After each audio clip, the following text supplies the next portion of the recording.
2.5-3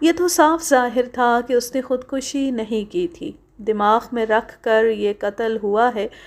میں نے اس کے بڑے بیٹے کو اپنے پاس الگ بٹھایا اور سب سے پہلے یہ پوچھا کہ ان کی کسی کے ساتھ خاندانی دشمنی ہے؟ نہیں، کوئی خاندانی دشمنی نہیں۔ ان کی رنگینیوں کی تفصیل درکار ہے۔ خوبصورت عورت کو دیکھ کر خوش ہوتے تھے، اپنے آپ کو جوان سمجھتے تھے۔ میں نے اس سے بہت ساری باتیں پوچھیں لیکن اس نے کوئی ٹھوس واقعہ نہ سنایا، نہ کوئی ایسی مثال دی جس سے یہ پتہ لگتا کہ مقتول کی رنگینیاں کیسی تھیں۔ ایسے رنگین مزاج لوگ جو خوبصورت عورتوں کو دیکھ کر خوش ہوتے ہیں، اکثر اسی انجام کو پہنچتے ہیں۔ مقتول کے اس جوان بیٹے نے کوئی ٹھوس بات تو نہیں بتائی، لیکن میرے واسطے یہ اشارہ کافی تھا کہ مقتول رنگین مزاج تھا۔ میری نظر میں اس کا یہ بیٹا اور اس کی جوان بیوی مشتبہ تھے۔ اپنی سوتیلی ماں کے متعلق آپ کی کیا رائے ہے؟ کیا ان میں آپس میں پیار محبت تھا یا آپ نے ان میں کبھی کھنچاؤ دیکھا تھا؟ میں آپ کا مطلب سمجھتا ہوں۔ یوں سمجھ لیں کہ ان کے درمیان نہ محبت تھی نہ کھنچاؤ تھا۔ آپ خود سمجھ سکتے ہیں کہ اتنی جوان لڑکی جوان اولاد والے باپ کے ساتھ کیسے خوش رہ سکتی ہے۔ میرے ساتھ ذرا تعاون کریں، آپ پڑھے لکھیں، ذہین بھی معلوم ہوتے، اور میں نے یہ بھی محسوس کیا ہے کہ آپ اس پر خوش نہیں تھے کہ آپ کے والد صاحب نے ایک جوان لڑکی کے ساتھ شادی کی ہے۔ میرے اس سوال سے آپ کو ناراض نہیں ہونا چاہیے کہ اس لڑکی کے چال چلن کی بابت آپ کیا کہتے ہیں۔ کیا آپ کو کبھی شک ہوا ہے کہ اس لڑکی کے تعلقات کسی اور کے ساتھ تھے؟ تقریباً 2 سال پہلے ایک واقعہ ہوا تھا۔ اس کے بعد کوئی ایسی شہادت سامنے نہیں آئی۔ وہ واقعہ کیا تھا؟ میری سوتیلی ماں ہمارے ہی شہر کی رہنے والی ہے۔ ان کا محلہ ذرا دور ہے۔ اس کی شادی کو تقریباً 1 سال ہو گیا تھا۔ ایک روز دن کے وقت میں باہر سے آیا، دروازہ اندر سے بند تھا۔ میں نے دروازہ کھٹکھٹایا۔ مجھے چونکہ اس لڑکی پر شک رہتا تھا، اس واسطے دروازہ میں نے آہستہ کھٹکھٹایا۔ شک تو مجھے اس وجہ سے ہو گیا تھا کہ دروازہ اندر سے کیوں بند ہے۔ مجھے معلوم تھا کہ والد صاحب زمینوں پر گئے ہوئے ہیں۔ آپ ہمارا گھر دیکھیں گے، بہت بڑی حویلی ہے۔ دروازہ نہ کھلا تو میں دوسری طرف سے دیوار پر چڑھا اور صحن میں اتر گیا۔ ان دنوں مجھے کھانسی لگی ہوئی تھی۔ میں خاموشی سے اس لڑکی کے کمرے میں جانا چاہتا تھا، لیکن کھانسی آ گئی جسے میں روک نہ سکا۔ میرے کھانسنے کے ساتھ ہی لڑکی ایک کمرے سے دوڑتی ہوئی نکلی اور کہنے لگی، خدا کا شکر ہے کہ تم آ گئے ہو۔ یہ دیکھو بدماش زبردستی اندر آ گیا ہے اور مجھے دھمکیاں دیتا ہے۔ میں کمرے میں جانے لگا تو اسی کے محلے کا ایک نوجوان جس کا نام اشفاق تھا اندر سے نکلا۔ میری سوتیلی ماں نے سخت غصے کی حالت میں اسے گالیاں دینی شروع کر دیں اور مجھے کہنے لگی کہ اس کا سر پھاڑ دو۔ اس سے تو مجھے خدا نے بچایا ہے۔ میں ہاکی اسٹک لانے کے لیے ایک کمرے کی طرف دوڑا اور اشفاق باہر کو بھاگ گیا۔ میں ہاکی اسٹک اٹھا کر باہر کو جانے لگا تو میری سوتیلی ماں نے مجھے آگے آ کر روک لیا۔ کہنے لگی کہ اس کے پیچھے نہ جانا، جس نے اتنی دلیری کی ہے کہ ہمارے گھر میں آ گیا، اندر سے کنڈی لگا لی اور میرے اوپر دست درازی کی ہے، وہ اکیلا نہیں ہوگا۔ کل تمہارے ابا آ رہے ہیں، انہیں بتائیں گے۔ یہ تو ہماری بزدلی اور بے غیرتی تھی کہ چپ رہتے۔ ہمارے خاندان کی حیثیت اونچی ہے، ہم معمولی لوگ نہیں کہ اشفاق جیسے معمولی آدمی کا اتنا بڑا جرم معاف کر دیتے۔ میرا چھوٹا بھائی بھی گھر نہیں تھا، لیکن میں اشفاق کو چھوڑنا نہیں چاہتا تھا۔ میری سوتیلی ماں نے ایسے طریقے سے مجھے روکا کہ میں اس کی بات مان گیا۔ اس نے یہ بھی کہا کہ وہ اپنے بھائیوں کو بھی بتائے گی۔ دوسرے دن کی بجائے اسی رات کو مقتول زمینوں سے واپس آ گیا۔ اس کی زمینیں دور نہیں تھیں، 4 میل کا فاصلہ تھا۔ مجھے یہ بھی بتایا گیا کہ مقتول مہینے 1.5 مہینے بعد زمینوں پر جاتا تھا اور ہر بار 8-10 دن وہیں رہتا تھا۔ وہاں اس نے چھوٹا سا مکان بنایا ہوا تھا۔ میں اسی مکان میں بیٹھا ہوا تفتیش کر رہا تھا۔ مقتول کے بڑے بیٹے نے مجھے سنایا کہ مقتول زمینوں سے واپس آ گیا تو بیٹے نے اور بیٹے کی سوتیلی ماں نے اسے بتایا کہ گھر میں کیا واقعہ ہوا ہے اور تم نے اس کو زندہ چھوڑ دیا ہے۔ مقتول نے غصے سے اپنے بیٹے کو کہا، صبح ہونے دو، اسے میں نے روک لیا تھا۔ بیوی بولی، یہ اکیلا تھا اور اشفاق بدمعاش ہے، صبح ہونے دو، اب تو بہت دیر ہو گئی ہے۔ مقتول کی بیوی کا نام مقصودہ تھا اور سودی کہلاتی تھی۔ بڑے بیٹے نے مجھے بتایا کہ سودی نے مقتول کو کہا تھا کہ اس معاملے کو یہیں دبا دے، سارے شہر میں اپنی ہی رسوائی ہوگی، لیکن مقتول اتنا بھڑکا ہوا تھا کہ اس نے سودی کو بھی اور اپنے بیٹے کو بھی بے غیرت کہا اور اس نے وہ رات غصے میں گزاری۔ مقتول کا ایک اور بیٹا بھی تھا جس کی عمر 16-17 سال تھی، وہ تو باپ سے بھی زیادہ غصے میں تھا۔ مقتول نے اشفاق کے باپ کو جا کر شکایت نہ کی کہ اس کے بیٹے نے یہ حرکت کی ہے، بلکہ اشفاق کو اپنے 2 آدمیوں سے بہت پٹوایا۔ انہوں نے اشفاق کو بازار میں پکڑ لیا تھا۔ مقتول ان کے ساتھ تھا یا ان کی اطلاع پر آ گیا تھا۔ اس کے بعد اشفاق کا باپ مقتول کے پاس گیا اور گلہ کیا کہ اس کے بیٹے کو مارا پیٹا گیا ہے۔ مقتول نے اس کی بھی بے عزتی کی اور اسے بتایا کہ اس کے بیٹے نے کیا کیا ہے۔ اس کے بعد مقتول کے دونوں بیٹے اشفاق کے پیچھے پڑ گئے۔ لوگوں نے بیچ بچاؤ کر دیا اور اشفاق ان کے ہاتھوں زودوں کو نہ ہوا۔ یہ بات سارے شہر میں اڑ گئی کہ اشفاق ملک رحمت اللہ کے گھر میں گھس گیا تھا۔ اشفاق بھی کچھ کہتا ہوگا؟ کچھ بھی نہیں، وہ ہر کسی کی لعنت ملامت سنتا تھا اور چپ رہتا تھا۔ کیا وہ واقعی بدمعاش ہے؟ ایسا بڑا بدمعاش بھی نہیں تھا، زندہ دل اور دلیر جوان ہے۔ اس نے کچھ تو کہا ہوگا، لوگ اس سے پوچھتے ہوں گے اور وہ کچھ تو کہتا ہوگا۔ یہ تو ضرور کہتا ہوگا کہ میں اپنی بے عزتی کا بدلہ لوں گا۔ وہ آپ کا نوکر یا ملازم تو نہیں تھا کہ دبک کر بیٹھ جاتا۔ اس کی بات آپ تک پہنچانے والے آپ کے دوست تھے، دوسرے لوگ تھے۔ ہم خود معلوم کرتے رہے کہ وہ کیا کہتا ہے، ہمیں کچھ بھی معلوم نہ ہوا۔ وہ اپنے گھر میں قید ہو گیا تھا۔ اس کے باپ اور بڑے بھائی نے بھی اس کی پٹائی کی ہوگی۔ اصل بات یہ ہے ملک صاحب، ہمارے مقابلے میں اشفاق اور اس کے خاندان کی کوئی حیثیت ہی نہیں۔ حیثیت ہے یا نہیں، اس نے بہت بڑا جرم کیا ہے۔ اتنی اونچی حیثیت اور طاقت رکھنے والے گھر میں داخل ہونا اور اس گھر کی عزت پر ہاتھ ڈالنا اتنی زیادہ ہمت اور جرأت کا کام ہے جو کوئی معمولی آدمی نہیں کر سکتا۔ ایسے دلیر آدمی کی مار پٹائی ہو تب بھی وہ خاموش نہیں رہ سکتا۔ مجھے اچانک ایک خیال آیا۔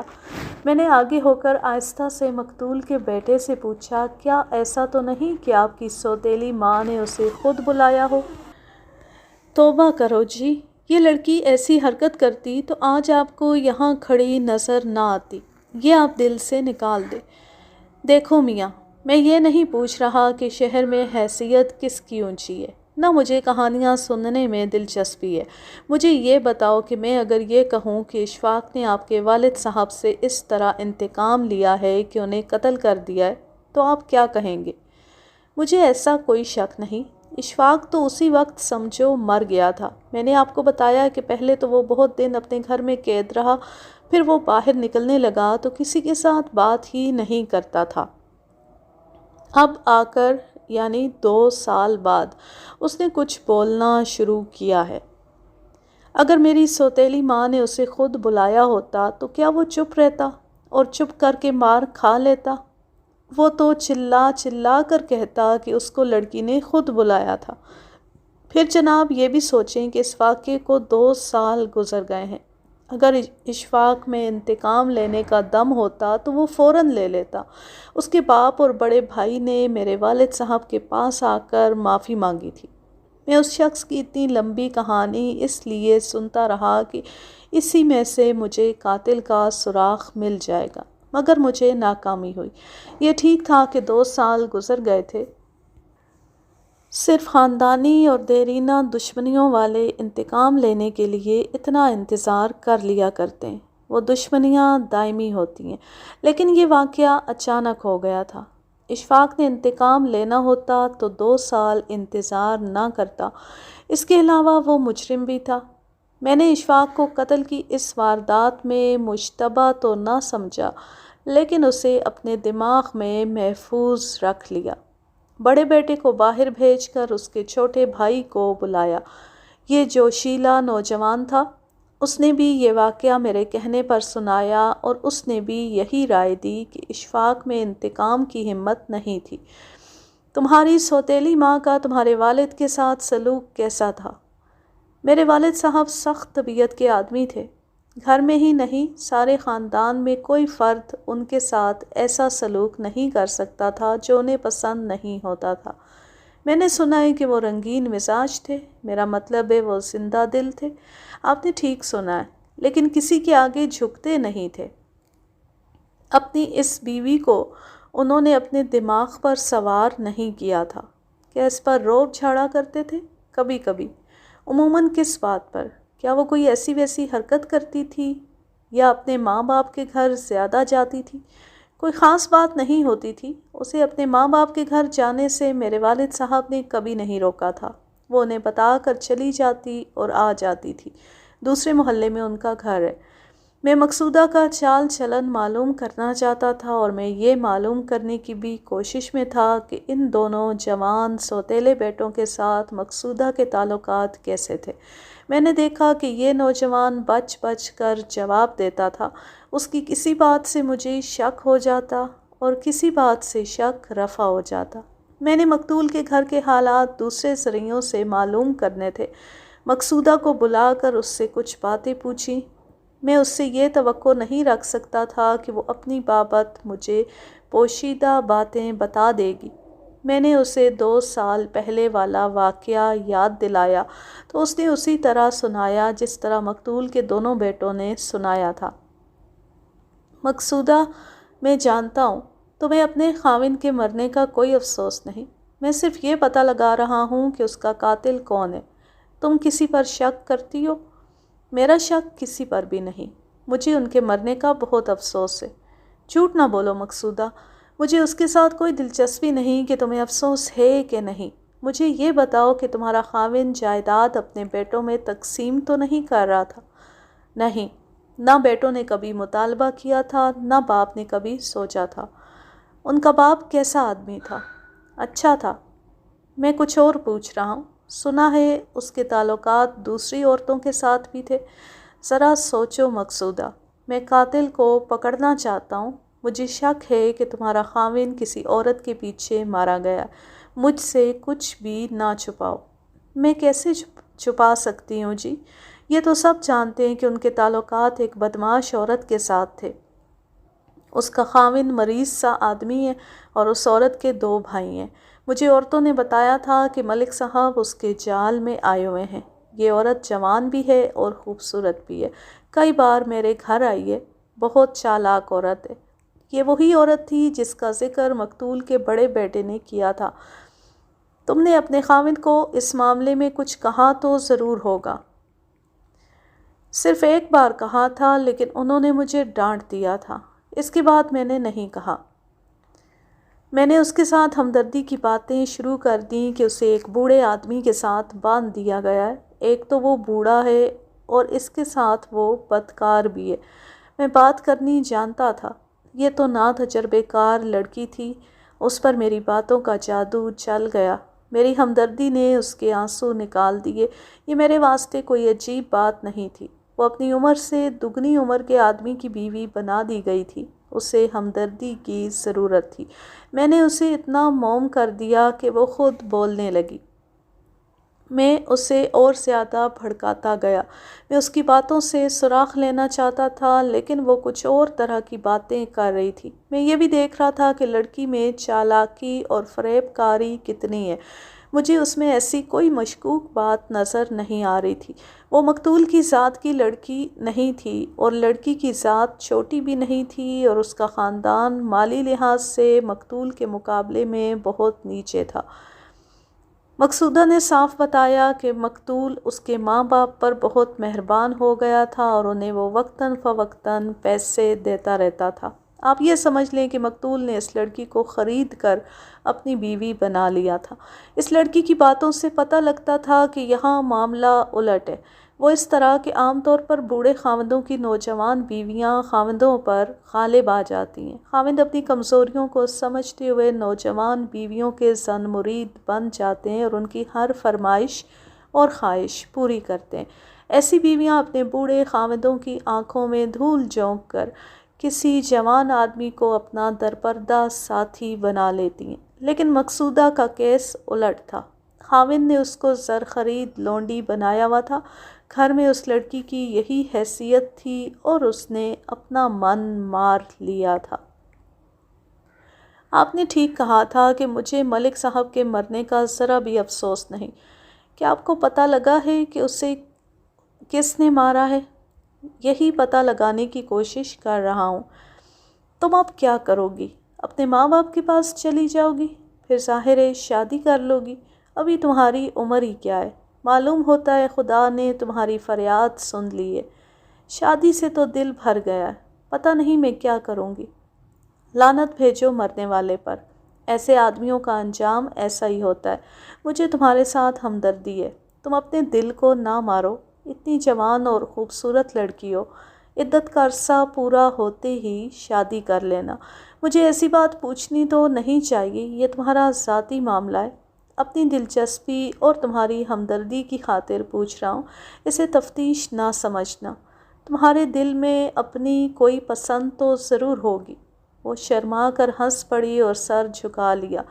اس میں شرمانے والی کوئی بات نہیں۔ ہر جوان لڑکے اور لڑکی کے دل میں شادی سے پہلے اپنی پسند ہوتی ہے۔ بعض کی تو آپس میں بات چیت بھی ہوتی ہے۔ میں تمہیں یہ مشورہ دینا چاہتا ہوں کہ تمہاری پسند کے آدمی نے اگر ابھی تک شادی نہیں کی تو اس کے ساتھ شادی کر لینا۔ ہے کوئی ایسا؟ نہیں، لیکن آپ کے مشورے پر عمل کروں گی۔ میں نے بہت جال پھینکے اور ہوا میں بہت تیر چلائے، لیکن اس نے اپنی پسند کے کسی آدمی کا نام نہ لیا۔ مجھے یہ شک تھا کہ اس نے اپنی پسند کے کسی آدمی کے ساتھ شادی کرنے کے واسطے اپنے خاوند کو مروا دیا ہے، لیکن وہ مجھے اتنی چالاک اور ہوشیار نہیں لگتی تھی۔ میں آپ کو اپنا ایک شک بتاؤں؟ صفیہ کے بھائیوں اور خاوند کو پکڑیں۔ اس کے خاوند کا بھی ایک بھائی ہے۔ کوئی شہادت ملے تو پکڑوں۔ تم نے یہ بات کیوں کہی ہے؟ پہلے ملک صاحب اور صفیہ کے تعلقات کی بابت کسی کو پتہ نہیں لگا۔ آہستہ آہستہ یہ بات کھلتی گئی۔ صفیہ کا خاوند اور بھائی وغیرہ سمجھتے ہوں گے کہ صفیہ پر یہ الزام غلط ہے، لیکن اب انہوں نے بھی مان لیا ہے۔ عورتوں کی زبانی یہ بات مجھ تک پہنچی ہے کہ خاوند نے اور بھائیوں نے صفیہ کو بہت مارا پیٹا ہے۔ صفیہ کے بھائی کہتے ہیں کہ وہ ملک صاحب کو جان سے مار ڈالیں گے۔ نہیں مقصودہ، لوگ ایسے ہی کہا کرتے ہیں، یہ خالی خولی دھمکیاں ہوتی ہیں۔ نہیں جی، میں نے اس کو خالی دھمکی نہیں سمجھا۔ صفیہ کی ساس نے میری ماں کو کہا تھا کہ اس کے بیٹے یعنی صفیہ کے خاوند اور صفیہ کے بھائیوں کی نیت ٹھیک نہیں۔ اس نے میری ماں کو یہ کہا تھا کہ مقصودہ کو کہو کہ اپنے خاوند کو خبردار کر دے، ورنہ وہ ایسے طریقے سے مارا جائے گا کہ کسی کو پتہ ہی نہیں چلے گا کہ اسے کون مار گیا ہے۔ پھر تم نے اپنے خاوند کو بتایا تھا؟ نہیں، میں تو اس معاملے میں ایک ہی بار بات کر کے اپنی بے عزتی کروا چکی تھی۔ ایک بات آپ کو بتاؤں، آپ مجھ کو ہی گرفتار نہ کر لیں۔ سچی بات ہے، میں چاہتی یہی تھی کہ اس ملک صاحب کو کوئی پار کر دے، میری تو جان چھوٹے۔ نہ مقصودہ، اس بات پر تو میں تمہیں گرفتار نہیں کروں گا۔ میرا خیال ہے تم نے صفیہ کی ساس کو یہ بھی کہا ہوگا کہ یہ آدمی باز آنے والا نہیں، اسے کھنگال ہی ڈالو تو اچھا ہے۔ آپ نے میرے دل کی بات کہی ہے، لیکن میں نے ایسا کہا نہیں تھا۔ میں نے اس لڑکی کو اپنے ساتھ بہت بلکہ پورا بے تکلف کر لیا تھا، یہاں تک کہ میں نے اس کے ساتھ ہنسی مذاق کی باتیں کیں تو وہ اس سے لطف اٹھاتی اور ہنستی رہی جیسے ہم بڑے پرانے دوست ہوں۔ میں نے باتوں میں اور ایک آدھ حرکت کے ذریعے یہ جانچنے کی کوشش کی کہ یہ چال چلن کی کیسی ہے۔ میں آپ کو یہ باتیں نہیں سنا رہا جو میں نے اس کے ساتھ کی تھیں، صرف یہ رائے دیتا ہوں کہ وہ چال چلن کی ڈھیلی نہیں تھی، لیکن اتنی زیادہ بے تکلفی کے باوجود اس کی زبان سے کوئی ایسا لفظ نہ نکلا جس سے مجھے شک ہوتا کہ قتل کی اس واردات میں اس کا بھی ہاتھ ہے۔ ایک بات بتاؤ مقصودہ، تم نے مجھ سے کچھ بھی نہیں چھپایا۔ یہ بات بھی صحیح صحیح بتا دو، ملک صاحب کے دونوں بیٹوں کا تمہارے ساتھ رویہ کیا تھا؟ دونوں جوان ہیں، تم بھی جوان ہو، تم نے ان کی نیت بھانپی ہوگی۔ چھوٹا تو مجھ سے پرے پرے رہتا تھا، بڑا بیٹا میرے زیادہ قریب رہنے کی کوشش کرتا تھا۔ میرا خیال ہے اس کی نیت میں کچھ گڑبڑ تھی، لیکن میں اسے ایسا موقع نہیں دیتی تھی کہ وہ نیت کا اظہار کرتا۔ میں ابھی ان سب کو سونگ رہا تھا۔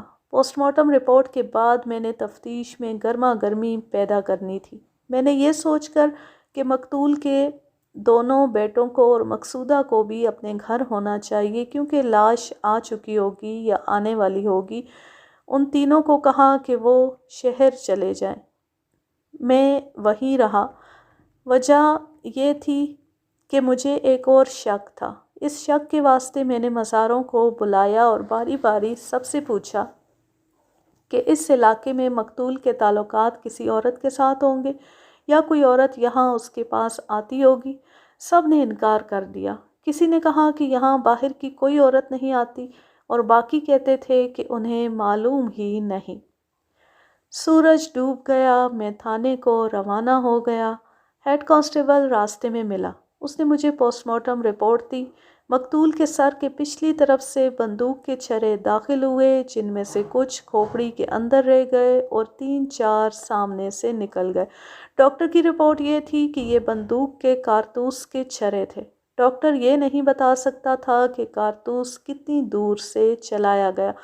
ڈاکٹر نے یہ بھی لکھا تھا کہ سر کی پچھلی طرف جو چھرے لگے وہ کتنی دور دور تھے۔ ایک جگہ سے کھوپڑی بالکل کھل گئی تھی، یعنی اس میں خاصا بڑا سوراخ ہو گیا تھا۔ اس سے میں نے اپنے تجربے کے مطابق اندازہ کیا کہ کارتوس زیادہ دور سے نہیں چلایا گیا۔ اگر فاصلہ زیادہ ہوتا تو چھرے پھیل جاتے۔ یہ چھرے جو مقتول کی کھوپڑی سے نکلے تھے عدالت میں پیش کرنے کے واسطے محفوظ رکھنے تھے۔ میں نے جب یہ چھرے دیکھے تو یہ پرندے مارنے والے کارتوس کے چھرے تھے۔ میرے سامنے اب مسئلہ یہ آ گیا کہ یہ واردات قتل کی یعنی 302 کی ہے، یہ حادثاتی قتل 304 ہے۔ میں پہلے بتا چکا ہوں کہ نشیب کے اونچے کنارے سے کسی شکاری نے درخت پر بیٹھے ہوئے پرندے پر کارتوس فائر کیا، مگر وہ یہ نہ دیکھ سکا کہ نیچے چھروں کے راستے میں ایک آدمی کھڑا ہے۔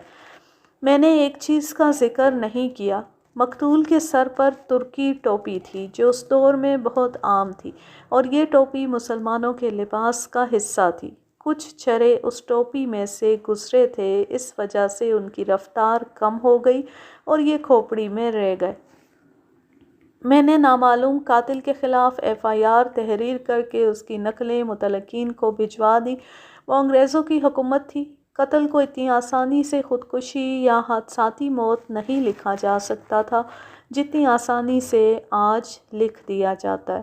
علاقہ DSP نے جو انگریز تھا بذریعہ ٹیلی فون مجھے حکم دیا کہ تفتیش کرو اور واقعاتی شہادت اکٹھی کرو۔ اگر ذرا سا بھی شک ہوتا ہے کہ یہ قتل کی واردات ہو سکتی ہے تو اس کو قتل عمد کی واردات سمجھ کر تفتیش جاری رکھو۔ میں نے غور کیا تو مجھے واقعاتی شہادت نظر آنے لگی۔ پھر یہ وجہ بھی نظر آنے لگی کہ میں جو ایک سب انسپکٹر تھا یہ فیصلہ کرنے کا خطرہ اپنے سر نہیں لے سکتا تھا کہ یہ حادثاتی موت ہے۔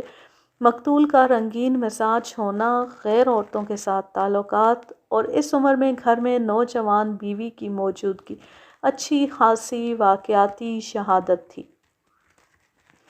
میں نے اس جگہ کے ارد گرد اچھی طرح دیکھا تھا جہاں سے لاش ملی تھی۔ یقین کے ساتھ نہیں کہا جا سکتا تھا کہ مقتول اتفاقیہ طور پر کسی شکاری کے چھروں کے راستے میں آ گیا تھا۔ میں نے رات کو ہی صفیہ کے خاوند، اس کے دونوں بھائیوں اور اس کی ساس کو تھانے بلایا۔ سب سے پہلے ساس کو اندر بلایا۔ تم نے کہا تھا کہ تمہارا بیٹا جو صفیہ کا خاوند ہے اور صفیہ کے بھائی ملک رحمت اللہ کو قتل کر دیں گے۔ مجھے یہ بتاؤ کہ انہوں نے یہ بات کہی تھی یا نہیں؟ نہ جی، انہوں نے ایسی بات کبھی نہیں کہی۔ انہیں ایسی بات کہنے کی ضرورت ہی کیا تھی؟ ضرورت یہ تھی کہ تمہاری بہو صفیہ کے ساتھ ملک رحمت اللہ کے ناجائز تعلقات تھے۔ بتاؤ، تھے یا نہیں؟ مجھے تو معلوم نہیں، دشمنوں نے ویسے ہی اڑا دی ہوگی۔ میری بات غور سے سنو خالہ، تم عزت والے خاندان کی عورت ہو، مجھ سے عزت کراؤ اور اپنے گھر کی عزت کا خیال کرو۔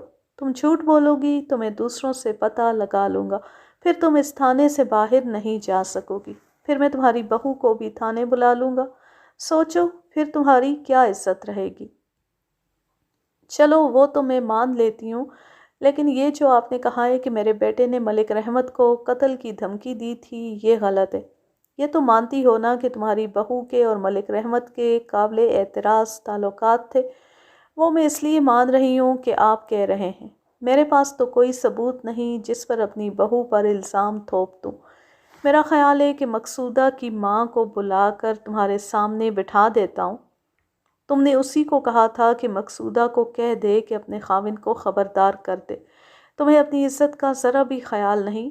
اگر اپنے بیٹے کو پھانسی سے بچانا چاہتی ہو تو صحیح بات بتا دو۔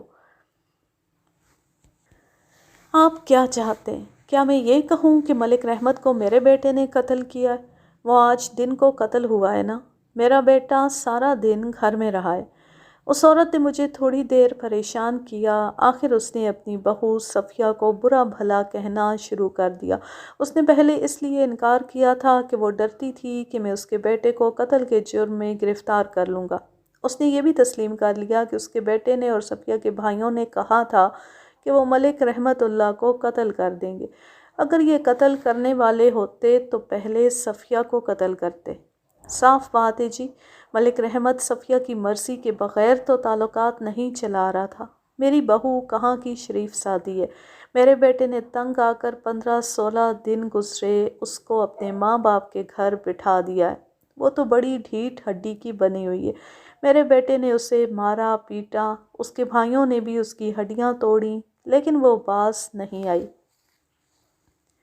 اس نے ایک ہی بار آدھی درجن قسمیں کھا کر کہا، میرے بیٹے نے ملک رحمت پر ہاتھ نہیں اٹھایا، نہ وہ سارا دن باہر نکلا ہے۔ میں نے تو بیٹے سے کہہ دیا ہے کہ اس بدچلن کو طلاق دے دو۔ اس نے ہاتھ جوڑے، پھر میری ٹھوڑی پکڑ کر کہا، ساری عمر تمہیں دعائیں دوں گی، میرے بیٹے کو گرفتار نہ کرنا۔ خواہ مخواہ گرفتار کروں گا۔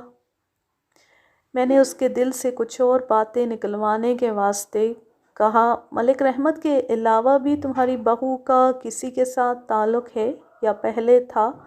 میں کسی ایک کا نام نہیں بتا سکتی، یہی بتا سکتی ہوں کہ اس عورت کا کوئی اعتبار نہیں۔ صفیہ کے بھائی کیسے آدمی ہیں؟ وہ تو شریف لوگ ہیں۔ ان کی ماں بڑی ہوشیار عورت ہے، اس کا خاوند شریف آدمی ہے۔ معلوم نہیں یہ لڑکی کس طرح اتنی آزاد ہو گئی تھی کہ کسی کے قابو میں نہیں آتی۔ تمہارے بیٹے کی کوئی اولاد ہے؟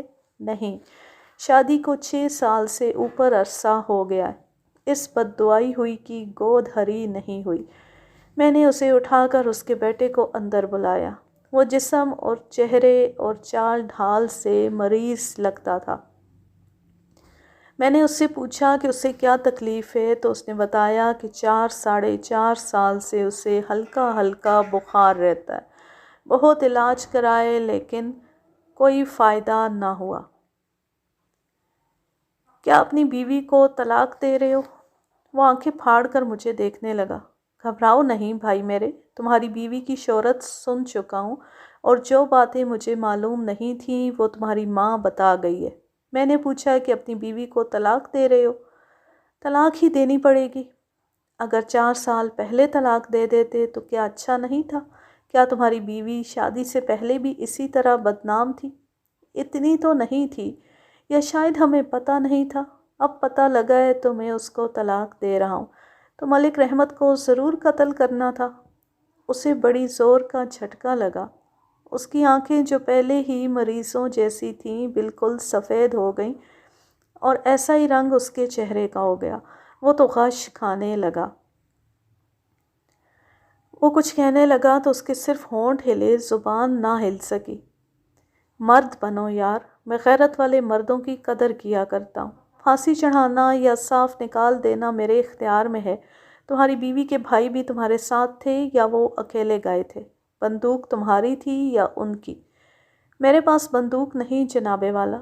ان کے پاس 2 نالی بندوق ہے، لیکن ہم پر جو آپ نے الزام لگایا ہے یہ بالکل غلط ہے۔ پھر سوچ لو، میں کہہ رہا ہوں کہ اس وقت معاملہ میرے ہاتھ میں ہے، موقع کا کوئی گواہ نہیں، مان جاؤ گے تو فائدے میں رہو گے۔ اس کی حالت غیر ہوتی چلی گئی اور وہ انکار کرتا رہا۔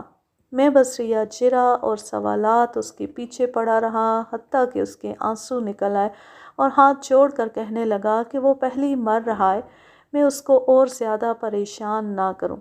صفیہ کے بھائیوں کی بابت تمہارا کیا خیال ہے؟ وہ جانے، ان کا خدا جانے۔ میں تو ان کے واسطے قسم نہیں کھا سکتا۔ ان کی بہن بدنام ہو کر گھر بیٹھ گئی ہے۔ میں اپنی طرف سے ان پر کوئی الزام نہیں لگاتا۔ انہوں نے اپنی بہن کو بہت مارا پیٹا تھا اور میرے آگے ان کا سر نیچا رہا۔ اس آدمی کی میں صحت دیکھتا تھا تو دل نہیں مانتا تھا کہ اس نے 4 میل دور جا کر کسی کو گولی ماری ہوگی۔ یہ بھی یاد رکھیں کہ مقتول کے مرنے کا وقت دن 10:30 بجے کا تھا۔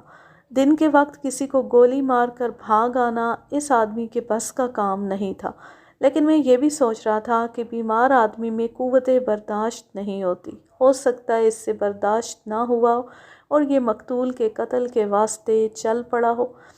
اس کے خلاف اس وجہ سے بھی شک پختہ تھا کہ 4 ساڑھے 4 سال سے مسلسل ہلکے بخار میں مبتلا تھا۔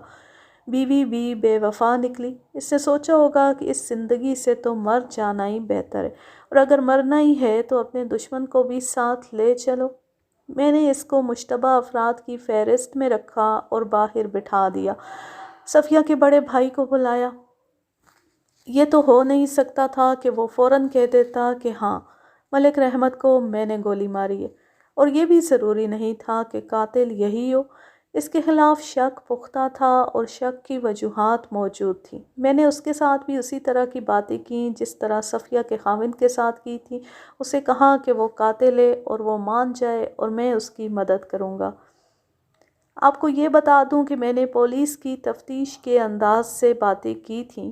یہ استادی طریقہ ہوتا ہے جسے عام لوگ نہیں سمجھ سکتے۔ بعض اوقات کسی مشتبہ کے ساتھ اس طرح بات کی جاتی ہے جیسے تھانے دار بیچارہ سیدھا سادہ اور بے وقوف آدمی ہے۔ بعض باتیں اس طرح کی جاتی ہیں جیسے چلتے چلتے کوئی غیر ضروری سی بات کہہ دی ہو۔ اس شخص کے ساتھ میں نے اسی طرح باتیں کی۔ میں نے دیکھا کہ اس پر خوف اور گھبراہٹ نہیں تھی۔ اس نے کہا کہ اس کے پاس شکاری بندوق ہے۔ بندوق کو تو وہ نہیں چھپا سکتا تھا، یہ تھانے کے ریکارڈ میں لکھی ہوئی تھی، لیکن اس نے یہ نہیں مانا کہ وہ واردات کے روز بندوق لے کر کہیں باہر گیا تھا۔ اس نے یہ بھی تسلیم کر لیا کہ اس کی بہن صفیہ کی درپردہ دوستی مقتول کے ساتھ تھی۔ اس نے صفیہ کو مارا پیٹا بھی تھا۔ وہ تمہاری بہن ہے۔ میں اس کی بابت کچھ ایسی باتیں پوچھوں گا جو تمہیں بہت بری لگیں گی، لیکن میں نے تمہارے خلاف ایک شک صاف کرنا ہے۔ تھوڑی دیر کے واسطے بھول جاؤ کہ صفیہ تمہاری بہن ہے۔ آپ بات کریں، آپ کو بالکل صحیح جواب ملے گا۔ کیا صفیہ شروع سے ایسی تھی، یعنی شادی سے پہلے بھی؟ نہیں جی، اس کی عادتیں ذرا آزاد تھیں، ہنستی کھیلتی زیادہ تھی۔ اس میں یہ خرابی اب پیدا ہوئی تھی۔ ہم نہیں مانتے تھے، لیکن یہ اتنی آزاد ہو گئی کہ ملک رحمت کے دفتر تک چلی جاتی تھی۔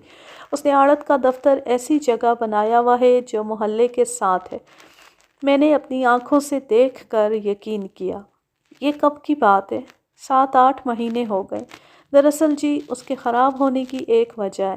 اس کے خاوند کو کوئی ایسی بیماری لگی ہوئی ہے کہ اس کے جسم میں نہ خون رہا ہے نہ دم رہا ہے۔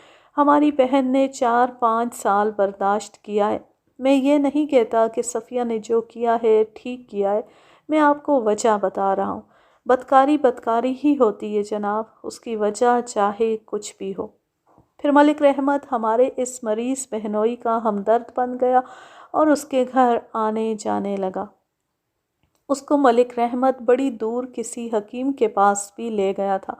ہمارا بہنوئی غریب تو نہیں، لیکن اس کے علاج کا خرچ ملک رحمت دیتا رہا اور ہمارا بہنوئی خوش ہوتا رہا۔ اسے اتنی بھی سمجھ نہ آئی کہ ملک رحمت اس کے گھر میں کیا جال پھینک رہا ہے۔ ہوا یہ کہ صفیہ اس کے جال میں آ گئی اور ان کے غلط تعلقات کا سلسلہ شروع ہو گیا۔ اس خرابی سے پہلے ہی تم اس وجہ سے طلاق لے لیتے کہ تمہارا بہنوئی بیمار ہے، وہ تو بیکار ہو چکا تھا۔ اس کی اور میری ان باتوں کا جو میں آپ کو سنا رہا ہوں تفتیش کے ساتھ کوئی تعلق نہیں تھا۔ یہ میں آپ کو اس لیے سنا رہا ہوں کہ ہم لوگ کیسی کیسی غلطیاں کر کے گھروں میں خرابیاں پیدا کر لیتے۔ صفیہ کے خاوند کو چاہیے تھا کہ شادی کے کچھ عرصے بعد وہ جسمانی طور پر معذور ہو گیا تھا تو بیوی کو طلاق دے دیتا اور اس کی جوانی کو برباد نہ کرتا، لیکن اس میں وہ اپنی بے عزتی سمجھتا تھا۔ اس کا نتیجہ یہ ہوا کہ اس کی بیوی نے ایک غیر آدمی کے ساتھ تعلقات جوڑ کر خاوند کو لوگوں کے سامنے منہ دکھانے کے قابل نہ چھوڑا۔ میں نے اس کے بھائی سے پوچھا کہ اپنی بہن کو طلاق کیوں نہ دلا دی، تو اس نے بھی عزت اور غیرت کا نام لیا کہ طلاق سے بڑی بے عزتی ہوتی ہے۔ یہ لوگ اپنی عزت اور غیرت کو دیکھتے رہے اور نتیجہ یہ نکلا کہ ایک نوجوان عورت کی عصمت گئی اور ایک آدمی قتل ہو گیا۔ صفیہ کا بھائی مجھے قاتل نظر تو نہیں آتا تھا، لیکن حالات انتہائی بزدل اور انتہائی شریف آدمی کو بھی قاتل بنا دیا کرتے ہیں۔ اس کے خلاف یہ شہادت بن سکتی تھی کہ قتل کے وقت وہ گھر سے بلکہ شہر سے غیر حاضر ہوتا۔ اس کا کوئی ثبوت نہیں ملا تھا۔ پھر یہ شہادت درکار تھی کہ اس کو مقتول کی زمینوں کے علاقے میں بندوق کے ساتھ دیکھا گیا۔ یہ شہادتیں نہ ملنے کے باوجود میں اس شخص کو چھوڑ نہیں سکتا تھا۔ وجہ موجود تھی جو اس کے خلاف شک پیدا کرتی تھی۔ اس کے بعد میں نے اس کے چھوٹے بھائی سے پوچھ گچھ کی۔ یہ بھی انکار کرتا تھا۔ اس کو اپنے بہنوئی اور اپنی بہن پر بہت غصہ تھا۔ میں نے اس کے بڑے بھائی سے بھی اور اس سے بھی اس دھمکی کا پوچھا جو انہوں نے صفیہ کی ساس کے ذریعے مقصودہ کی ماں تک پہنچائی تھی۔ ہاں جی، ایسی بات میں نے بھی کہی تھی اور میرے بہنوئی نے بھی کہی تھی، لیکن ہم نے اس دھمکی پر عمل نہیں کیا اور عمل کرنے کا ارادہ بھی نہیں تھا۔ ہم میں اتنی جان نہیں کہ اتنے بڑے آدمی پر ہاتھ ڈالتے۔ ان لوگوں میں اتنی جان تھی یا نہیں یہ تو ابھی میں نے دیکھنا تھا۔ سب سے پہلے تو مجھے ان کی بندوق کی ضرورت تھی۔ میری اپنی ضرورت یہ تھی کہ پوری رات گزر گئی تھی اور میں مشتبوں کے ساتھ جھک جھک کر رہا تھا۔ کل کا دن جو گزرا تھا وہ بھی آپ کو سنا چکا ہوں۔ مجھے تھوڑے سے آرام کی ضرورت تھی۔ صبح کے 7:30 بجے کا وقت ہو گیا تھا۔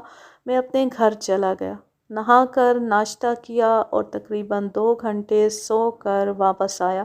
صفیہ کے بھائیوں کو ساتھ لیا اور ان کے گھر کو روانہ ہو گیا۔ راستے میں وہ میری منتیں کرتے رہے کہ میں ان کے گھر کی تلاشی نہ لوں۔ یہ خاص طور پر خیال رکھیں کہ یہ شہری لوگ تھے اور کچھ پڑھے لکھے بھی تھے۔ اس وجہ سے یہ دیہاتیوں سے مختلف تھے۔ دیہات کے لوگ مار کٹائی اور قتل سے نہیں ڈرتے، قتل کر کے فخر کرتے ہیں۔ شہری اپنی تہذیب کی وجہ سے برداشت کر لیتے ہیں۔ میں ان کے گھر چلا گیا اور محلے سے 2 گواہ لے کر بندوق اس طریقے سے برآمد کی جو قانون کے مطابق تھا۔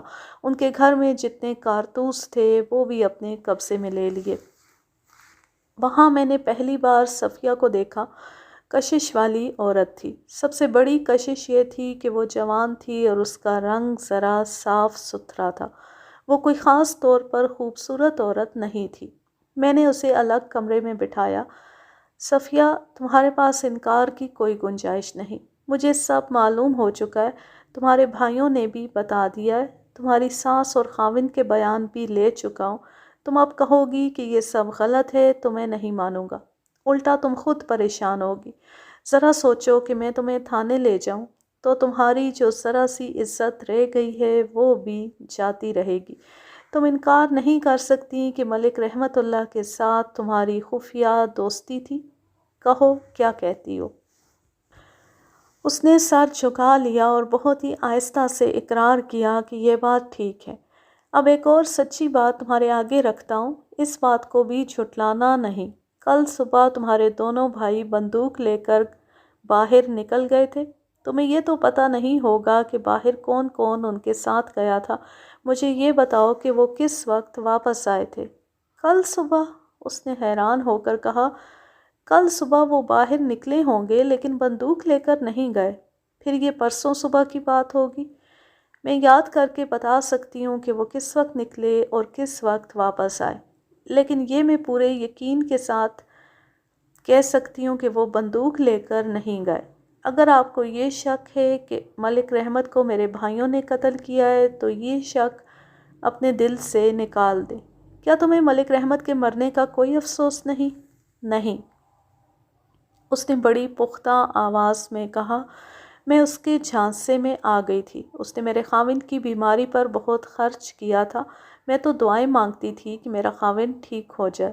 میں ملک رحمت کی باتوں میں آ گئی اور اپنا آپ گنوا بیٹھی۔ وہ بڑا گھٹیا آدمی تھا، مجھے اپنی عشق بازیاں سنایا کرتا تھا۔ آپ شاید یقین نہیں کریں گے کہ میں نے اس کے ساتھ تعلق توڑ لیا تھا۔ کیا وجہ تھی؟ اس نے اپنے زمینوں والے گاؤں کی کسی عورت کے ساتھ یارانہ گانٹھ لیا تھا۔ مجھے جب بھی ملتا اس عورت کی باتیں سناتا کہ وہ کس طرح اس پر مرتی ہے۔ وہ کہتا تھا کہ اس کے 3 بھائی ہیں اور خاوند بھی ہے، یہ عورت ان کی پرواہ نہیں کرتی۔ اس نے مجھے یہ بھی بتایا تھا کہ ایک روز اس عورت کے بھائیوں نے اسے دھمکی بھیجی تھی کہ وہ اپنی زمین کی حدود سے باہر قدم نہ رکھے ورنہ مارا جائے گا۔ کیا تم نے اس بات کو سچ مان لیا تھا؟ میں کیا بتا سکتی ہوں کہ یہ سچ تھا یا جھوٹ؟ وہ اس عورت کی باتیں ایسے طریقے سے سناتا تھا جیسے مجھے اس کے مقابلے میں کچھ بھی نہ سمجھتا ہو۔ میں اس کے بعد اس سے نہیں ملی۔ ملک رحمت کب تک تمہارے خاوند کے پاس آتا رہا ہے؟ میں نے جب اس کے ساتھ تعلق توڑ لیا اس سے مہینہ پہلے تک آتا رہا، پھر اس نے وہاں آنا چھوڑ دیا، جس کی ایک وجہ یہ بھی تھی کہ میرے خاوند کو اور میرے بھائیوں کو ہمارے تعلقات کا پتہ لگ گیا تھا۔ میں نے اس کو کہا تھا کہ وہ میرے گھر میں نہ آیا کرے۔ تم نے ایک بات سچ بتا دی ہے، اب کوئی پردہ نہ رہنے دو۔ ملک رحمت اللہ کے علاوہ تمہارے تعلقات کس کے ساتھ تھے؟ اور کوئی نہیں تھا، اس نے جواب دیا، اور مجھے یہ یقین دلانے کے واسطے کہ وہ ٹھیک کہہ رہی ہے اس نے اور بھی بہت کچھ کہا۔ اس کی زبان سے میں اس کے بھائیوں کے خلاف کوئی بات نہیں اگلوا سکتا تھا۔ میں بندوق، کارتوس اور اس کے بھائیوں کو ساتھ لے کر تھانے چلا گیا۔ میں نے اس گاؤں کے نمبردار کو اور مخبروں کو تھانے لانے کے لیے ایک کانسٹیبل کو بھیجا۔ صفیہ نے ایک اشارہ دیا تھا۔ قتل تو دراصل دیہات کے لوگ کیا کرتے تھے، شہر کے مخبر آئے ہوئے تھے۔ میں نے ان سے رپورٹیں لینی شروع کی۔ ان سے مجھے کوئی نئی بات معلوم نہ ہوئی۔ مقتول کی بابت وہی کچھ معلوم ہوا جو مجھے پہلے ہی معلوم ہو چکا تھا۔ صفیہ کی بابت بھی کچھ اور پتہ نہ لگا۔ کئی گھنٹے اسی طرح گزر گئے، پھر اس گاؤں کا نمبردار اور 2 اور آدمی آ گئے۔ میں نے نمبردار کو اپنے پاس بٹھایا اور مقتول کی بابت پوچھا۔ حضور، میں تو خود آنے لگا تھا، میں اس وجہ سے پہلے نہ آیا کہ شاید آپ کو اصل مجرم مل گیا ہے۔ کچھ بھی نہیں ملا چودھری۔ پھر میری ایک بات پر غور کریں، میرے گاؤں کی ایک جوان عورت ملک رحمت کے پاس اس کے زمینوں والے مکان میں جایا کرتی تھی۔ یہ بات تو ملک کے مزاروں کو بھی معلوم ہے۔ ملک میرے گاؤں میں پہلے پہل آتا رہا تھا، پھر اس نے آنا چھوڑ دیا تھا۔ میں نے اپنی آنکھوں اس کو اس عورت کے ساتھ اونچی فصلوں کے درمیان مینڈ پر کھڑے باتیں کرتے دیکھا ہے۔ اس میں کوئی شک و شبہ نہیں کہ ان کے آپس کے تعلقات تھے۔ پھر میں آپ کو یہ بھی بتا دوں کہ ملک رحمت نے میرے گاؤں میں آنا کیوں چھوڑا تھا۔ اس عورت کے بھائیوں کو اپنی بہن کے کرتوتوں کی خبر ہو گئی تھی اور وہ اس عورت کے خاوند کے ساتھ مل کر ملک کو مارنے پیٹنے کے لیے تیار ہو گئے تھے، لیکن ملک کے ایک مزارے نے اسے پہلے ہی خبردار کر دیا تھا۔ کیا ان لوگوں کے پاس شکاری بندوق ہے؟ ہاں جی، ان کے پاس 12 بور کی 2 نالی بندوق ہے۔ انہوں نے اپنی بہن کو مار مار کر بے ہوش کر دیا تھا، پھر اس کا گاؤں میں سے باہر جانا بھی بند کیا ہوا تھا۔ میں حیران ہوں چودھری، یہ ملک بوڑھا ہو گیا تھا پھر بھی عورت بازی سے باز نہیں آیا تھا۔ یہ شراب کی طاقت تھی جناب، پھر یہ پیسے کی طاقت تھی۔ پھر کیا ہوا؟ اب ضروری بات سنیں۔ اس عورت کے خاوند کا ایک بھائی فوج میں حوالدار ہے۔ میں نے پرسوں شام اس کو گاؤں میں دیکھا تھا، اس کے بعد نظر نہیں آیا۔ کیا وہ چھٹی آیا تھا؟ تم اس سے ملے ہوگے؟ نہیں، میں اس کو نہیں ملا۔ وجہ یہ تھی کہ میرے خاندان کی اس خاندان کے ساتھ بول چال بوجہ عداوت بند ہے۔ بڑا تیز اور لٹھ باز خاندان ہے، وہ ایسے ویسے لوگ نہیں۔ میں نے پتہ لگایا تھا کہ یہ کب آیا ہے اور کتنی چھٹی آیا ہے۔ مجھے بتایا گیا کہ پرسوں صبح آیا تھا۔ یہ بھی پتہ لگا کہ اس کے پاس کوئی سامان نہیں تھا۔ ایک بات یہ سامنے رکھ لیں کہ کل صبح اس عورت کا ایک بھائی اپنے ایک دوست کے ساتھ بندوق لے کر شکار کے واسطے گیا تھا، اور وہ دونوں واپس آئے تو اس کے کچھ دیر بعد گاؤں میں خبر آ گئی کہ ملک رحمت اللہ فلاں جگہ مارا گیا۔ میں اس وجہ سے آپ کے پاس نہ آیا کہ یہ علاقہ دوسری نمبرداری میں ہے۔ وہ نمبردار اس وجہ سے آپ کے پاس نہیں آیا کہ وہ بڑے بخار میں بڑی بری حالت میں گر پڑا ہے۔ مجھ کو سب سے پہلا شک یہ ہوا کہ اس عورت کا بھائی ملک سے اپنی بے عزتی کا بدلہ لے آیا ہے۔ نمبردار نے بہت ساری تفصیلات بھی سنائی تھیں، مختصر یہ کہ اس نے مجھے ایک اور کھوج میں ڈال دیا۔ اس نمبردار کے خلاف بھی ایک شک پیدا ہوتا تھا۔ اس نے کہا تھا کہ اس عورت کے خاندان کے ساتھ اس کی خاندانی دشمنی ہے۔ اس وجہ سے مجھے شک ہوا کہ یہ ان کے خلاف بڑھا چڑھا کر رپورٹ دے رہا ہے۔ بہرحال مجھے ایک سراغ مل گیا تھا۔ میں فوراً اس سراغ پر دوڑ پڑا، اپنا ضروری عملہ ساتھ لیا اور نمبردار کے گاؤں چلا گیا اور سیدھا اس عورت کے بھائیوں کے دروازے پر جا رکا۔ دونوں بھائی گھر پر ہی تھے۔ جو ہی وہ باہر نکلے میں انہیں دھکیل کر اندر چلا گیا اور ان کو کہا کہ اپنی بندوق میرے حوالے کر دیں۔ انہوں نے 2 گواہوں کی موجودگی میں بندوق برآمد کر دی اور میں نے کارتوس بھی اپنے قبضے میں لے لیے۔ یہ بندوق کب چلائی تھی؟ کل صبح۔ میں شکار پر گیا تھا، 15-16 پرندے مارے تھے۔ اور وہ جو بڑا موٹا شکار کیا ہے؟ نہیں حضور، شکار کے واسطے تو بہت آگے جانا پڑتا ہے، ہم زیادہ دور نہیں گئے تھے۔ جو موٹا شکار تم نے کیا ہے وہ تو یہاں بالکل قریب ہی تمہیں مل گیا تھا۔ میں نے اس کے قریب ہو کر اس کے کان میں آہستہ سے کہا، میں ملک رحمت کی بات کر رہا ہوں۔ وہ اس طرح پیچھے ہٹا جیسے میں نے اس پر حملہ کرنے کی خاطر خنجر نکال لیا ہو۔ اس نے نمبردار کی طرف دیکھا جو ہمارے قریب ہی کھڑا تھا۔ نمبردار، اس نے دانت پیس کر کہا، دشمنی میدان میں نکل کر کلہاڑیوں اور لاٹھیوں سے پوری کی جاتی ہے۔ تم نے تھانے میں جا کر یہ جھک ماری ہے کہ ملک رحمت کو میں نے گولی ماری ہے۔ لعنت ہے تیری مردانگی پر، مرد اوچھا وار نہیں کیا کرتے۔ تو میرے ساتھ بات مت کرو یار، مجھے معلوم ہے کہ نمبردار کے ساتھ تم میرے ساتھ بات کرو یار، مجھے معلوم ہے کہ نمبردار کے ساتھ تمہاری دشمنی ہے۔ میں اب اس کی نہیں تمہاری بات سنوں گا۔ میرے ساتھ سچ بولو گے تو میں تمہارا دوست بن جاؤں گا۔ دوسرا بھائی بولا، چودھری ہم تیرے اس وار کا جواب میدان میں دیں گے، ہم ذرا پولیس سے بھگت لیں۔ وہاں نمبردار کے 1-2 رشتہ دار بھی موجود تھے۔ انہوں نے ان دونوں بھائیوں کی للکار کا جواب دیا۔ اگر میں موجود نہ ہوتا تو ان کا آپس میں خون خرابہ ہو جاتا۔ میں ان دونوں بھائیوں کو، ان کے بہنوئی کو اور ان کی متعلقہ بہن کو ساتھ لے کر گاؤں سے آ گیا۔ راستے میں مقتول کی زمینوں سے گزرا اور کچھ دیر وہاں رکا۔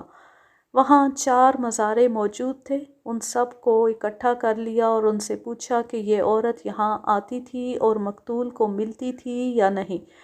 پہلے تو وہ سب گھبرائے، پھر میرے رعب اور حوصلہ افزائی سے انہوں نے اقرار کر لیا۔ میں نے ان کو بھی تھانے لے جانے کے واسطے اپنے ساتھ لے لیا۔ سب سے پہلے اس بھائی کو اپنے دفتر میں بٹھایا جو شکار پر گیا تھا۔ اس کے ساتھ جو دوست گیا تھا میں اسے بھی ساتھ لے آیا تھا۔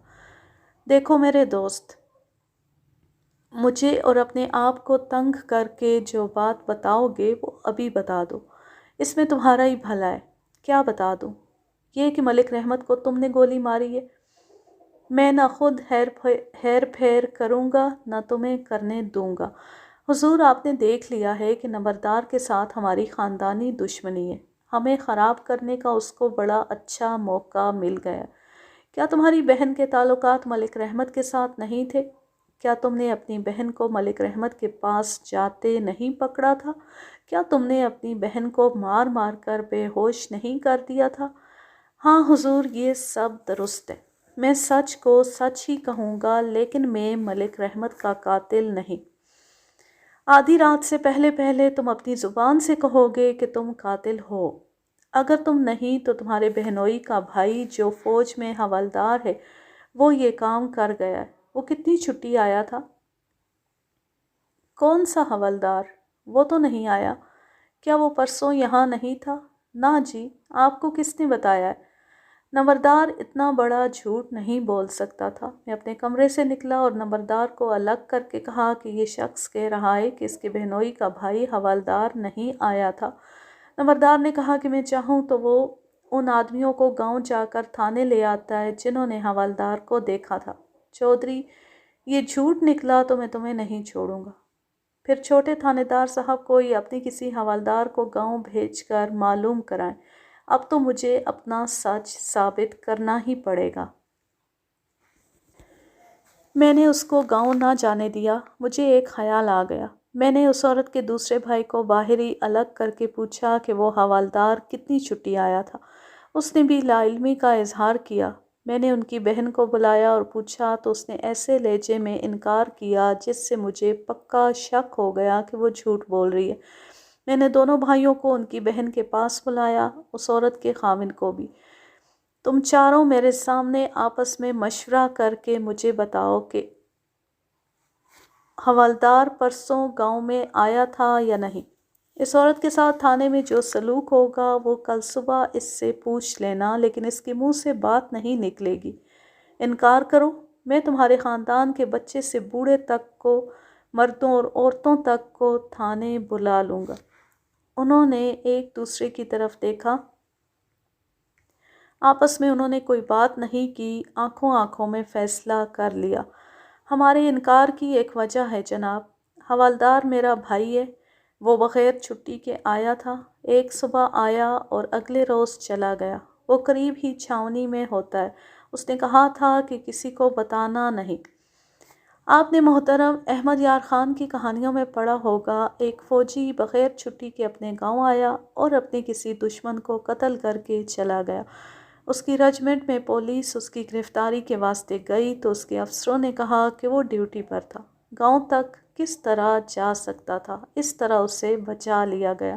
اس کیس میں بھی مجھے شک ہو گیا تھا کہ یہ حوالدار ملک رحمت اللہ کو قتل کرنے آیا تھا اور اس کو موقع مل گیا۔ اس نے مقتول پر کارتوس چلایا اور واپس اپنی چھاؤنی میں چلا گیا۔ یہ اس طرح ہوا ہوگا کہ اس عورت کا بھائی شکار کے بہانے بندوق اور ایک دوست کو لے کر گاؤں سے نکلا۔ حوالدار گاؤں سے کہیں دور کھڑا ہوگا۔ اس نے بندوق لی اور ملک رحمت اللہ کو دیکھنے لگا۔ ملک رحمت اللہ کی موت اس کو بڑی موزوں جگہ لے گئی۔ میں جانتا تھا کہ میں چھاؤنی جا کر اس کی رجمنٹ میں گیا تو مجھے کہا جائے گا کہ یہ حوالدار تو فلاں ڈیوٹی پر اپنی رجمنٹ میں موجود تھا، لیکن پہلے تو میں نے یہ معلوم کرنا تھا کہ حوالدار ان دونوں شکاریوں کو راستے میں ملا تھا یا نہیں۔ میں نے اس عورت کے بھائی سے، جس کو میں نے پہلے اپنے کمرے میں بٹھایا تھا، پوچھا کہ اس کے ساتھ شکار پر کون گیا تھا۔ اس نے نام بتایا تو میں نے ایک کانسٹیبل کو بھیجا کہ اس کو گاؤں سے لے آئے۔ اس کے آنے تک میں نے اس عورت کو اپنے کمرے میں بٹھایا اور پوچھ گچھ کرنے لگا۔ صفیہ کی طرح اس نے بھی مقتول کے ساتھ اپنے تعلقات کو تسلیم کر لیا۔ اس کے چال چلن کی رپورٹ جو مجھے ملی تھی وہ اچھی نہیں تھی۔ میں نے اس سے بہت ساری باتیں پوچھیں لیکن اس پر تھانے داروں والا رعب نہیں ڈالا۔ صفیہ نے کہا تھا کہ اس کے بھائیوں نے ملک رحمت کو قتل نہیں کیا، لیکن یہ عورت کہتی تھی کہ وہ اپنے بھائیوں اور خاوند کی جگہ قسم نہیں کھا سکتی۔ شاید انہوں نے قتل کیا ہوگا۔ میری تفتیش کے دباؤ میں آ کر اس نے یہ بھی بتا دیا کہ ملک رحمت سے پہلے اس نے اسی طرح کی دوستی گاؤں کے ایک اور آدمی کے ساتھ لگائی تھی۔ اس نے ملک رحمت کو دوست بنا لیا تو پہلے دوست نے اس کو 2-3 بار کہا تھا کہ وہ ملک رحمت کو زندہ نہیں چھوڑے گا۔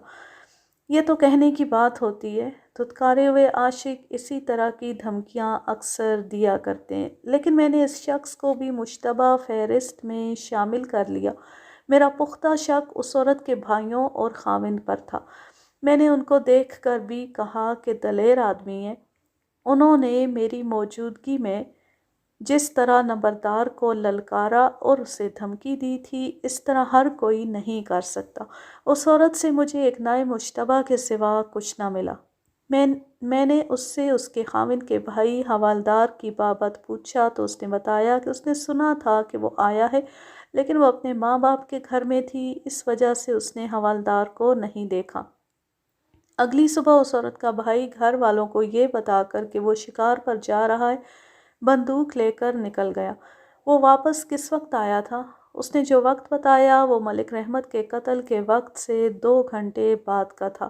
اب میں نے وقت کا حساب جوڑ کر ملزم کا سراغ لگانا تھا، مثلاً اس طرح کہ اس عورت کا یہ بھائی جو شکار کو گیا تھا کس وقت اس جگہ سے گزرا جہاں ملک رحمت قتل ہوا تھا۔ جب وہ آدمی آیا جو اس عورت کے بھائی کے ساتھ شکار پر گیا تھا تو میں نے اس کو دم نہ لینے دیا، اپنے دفتر میں لے گیا اور بینچ پر بٹھا دیا۔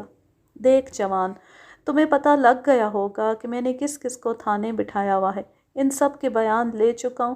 تم نے ذرا سا بھی جھوٹ بولا تو میں تمہیں حوالات میں بند کر دوں گا۔ میرے ہاتھ میں بیت کا ڈنڈا تھا اور میں اس کے سامنے کھڑا تھا۔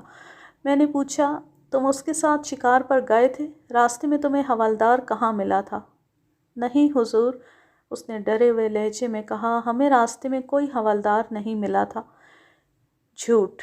تم واپسی پر اس جگہ سے کس وقت گزرے تھے جہاں ملک رحمت کی لاش پڑی تھی؟ تم نے وہ جگہ دیکھی ہوگی۔ میں نے خود نہیں دیکھی، لوگوں نے بتایا تھا۔ میں اس جگہ کو جانتا ہوں، اور جناب ہم واپسی پر اس جگہ سے نہیں گزرے تھے، ہم دوسرے راستے سے آئے تھے۔ اس زمانے میں ایک اور مشکل تھی، آج کل جس کو دیکھو اس نے گھڑی باندھی ہوئی ہوتی ہے۔ میں جس وقت کی بات کر رہا ہوں اس وقت شہروں میں بھی بہت کم لوگوں کے پاس گھڑیاں ہوا کرتی تھی، دیہات میں تو کسی فوجی کے پاس ہی گھڑی ہوتی تھی، بڑے امیر زمینداروں کے پاس بھی گھڑی نہیں ہوتی تھی۔ یہ ایسی مشکل تھی کہ میں وقت کا حساب نہیں کر سکتا تھا کہ فلاں جگہ سے فلاں آدمی کس وقت گزرا تھا۔ میں نے اندازے اور موٹے حساب پر بھروسہ کیا۔ میں نے جس آدمی کو اپنے سامنے بٹھایا ہوا تھا وہ یہ نہیں مان رہا تھا کہ ان دونوں کو راستے میں حوالدار ملا تھا، اور وہ میرے رعب اور تھوڑے سے تشدد کے باوجود نہیں مانتا تھا کہ وہ جائے واردات کے قریب سے گزرے تھے۔ میرا خیال ہے تم ان دونوں بھائیوں اور ان کے بہنوئی اور اس کے حوالدار بھائی کی پھانسی کا پھندا اپنے گلے میں ڈالنا چاہتے ہو۔ دوستی کا یہ حق جو تم ادا کر رہے ہو تمہیں بہت مہنگا پڑے گا۔ جناب عالی، ملک رحمت کا قاتل کوئی بھی ہو، میں آپ کو یہ بتا رہا ہوں کہ اس عورت کا ایک بھائی میرے ساتھ تھا اور بندوق اس کے پاس تھی۔ اگر اس کے دوسرے بھائی نے کسی اور کی بندوق لے کر ملک رحمت کو مار ڈالا ہو تو وہ میں نہیں جانتا۔ تم اس کے دوست تھے، کیا یہ دونوں بھائی ملک رحمت کے قتل کی باتیں کیا کرتے تھے؟ ہاں جی، کیا کرتے تھے، لیکن وہ صرف باتیں ہی کرتے تھے۔ میں اس کو صرف ایک جگہ چکر دے رہا تھا، یعنی حوالدار راستے میں ان کے ساتھ ہو گیا تھا اور اس نے ملک رحمت پر کارتوس چلایا تھا۔ وہ اتنا زیادہ تنگ آ گیا کہ اس کے آنسو نکل آئے۔ میں اس کو گالیاں دے رہا تھا اور اس کے ساتھ میرا باقی رویہ بھی شریفوں والا نہیں تھا۔ ایک اور بات کا بیان ضروری ہے، میں نے اس کہانی میں مقتول کی جوان بیوہ مقصودہ کو تفتیش سے خارج نہیں کیا تھا، اس پر میرا شک پہلے کی طرح قائم تھا۔ مخبروں نے اور اس کے محلے کے 2 معززین نے اس کا چال چلن ٹھیک بتایا تھا اور کہا تھا کہ وہ اتنی چالاک اور ہوشیار لڑکی نہیں کہ اپنے کسی آشنا کے ساتھ مل کر اس نے اپنے خاوند کو قتل کرا دیا۔ میرے کہنے پر مخبر اسٹو میں لگے ہوئے تھے کہ مقصودہ کو کسی کے ساتھ مقصودہ کی آشنائی تھی یا نہیں۔ شہر کے مریض خاوند کی بیوی صفیہ کے 2 بھائیوں کو بھی مشتبہ بٹھایا ہوا تھا۔ ان کی بندوق اور گاؤں سے برآمد کی ہوئی بندوق ایگزامینر کے معائنے کے واسطے بھجوا دی تھی۔ یہ اس قصبے سے 50 میل دور کے بڑے شہر میں گئی تھیں۔ ان کی رپورٹیں 2 دنوں بعد آنا تھیں۔ میں گاؤں کے اس جوان آدمی کو تفتیش کی چکی میں رگڑ رہا تھا اور وہ رونے پر آ گیا۔ اچانک اس کی آنکھیں ٹھہر گئیں اور وہ کچھ سوچنے لگا۔ آپ نے میرے ساتھ بلا وجہ ایسا سلوک کیا کہ میرا دماغ میرے قابو سے نکل گیا ہے۔ اگر آپ قتل کا الزام زبردستی ہم پر تھوپنا چاہتے ہیں تو آپ کی مرضی ہے۔ میں آپ کو 2 باتیں بتانا چاہتا ہوں، ان پر غور کریں۔ میری تمہارے ساتھ کوئی دشمنی نہیں، تمہارے دل میں جتنی باتیں آتی ہیں وہ سب کرو۔ ہمارے گاؤں سے کچھ دور سبزیوں کا چھوٹا سا ایک باغ ہے، وہاں راہٹ لگا ہوا ہے۔ ہم واپسی پر وہاں رکے تھے۔ ہم جب بھی ادھر جاتے ہیں وہاں ضرور رکتے ہیں، پانی پیتے ہیں اور باغ کے مالک کے پاس تھوڑی دیر بیٹھتے ہیں۔ آپ اس سے پوچھیں کہ ہمارے ساتھ اور کون تھا اور اس سے اٹھ کر ہم کدھر گئے تھے۔ وہاں سے ہمارے گاؤں کا راستہ دوسرا ہے۔ اور دوسری بات یہ ہے کہ ہم نے آپ کے اس شہر کے 2 آدمی اس علاقے میں پرندوں کا شکار کرتے دیکھے تھے۔ انہیں شناخت کر سکتے ہو؟ ایک کو پہچانتا ہوں، آپ کے شہر کے مشہور آدمی کا بیٹا ہے، خواجہ قدیر کا بیٹا شبیر، جو اپنے باپ سے زیادہ مشہور ہو گیا۔ اس کے ساتھ اس کی عمر کا ایک اور جوان آدمی تھا، میں اسے نہیں جانتا۔ ان کے ساتھ تمہاری بات چیت ہوئی تھی؟ وہ اتنی قریب نہیں آئے تھے اور بہت دور بھی نہیں تھے۔ ہم نے انہیں دیکھا تھا۔ ہم تو اپنے گاؤں کی طرف آ گئے اور وہ درختوں پر پرندے دیکھتے ادھر کو جا رہے تھے جدھر ملک رحمت کی زمینیں اور اس کا مکان ہے۔ اور ملک رحمت جہاں مارا گیا ہے انہوں نے 4 یا 5 کارتوس چلائے تھے۔ دور سے ہم نے ان کے کارتوس کی آواز سنی تھی۔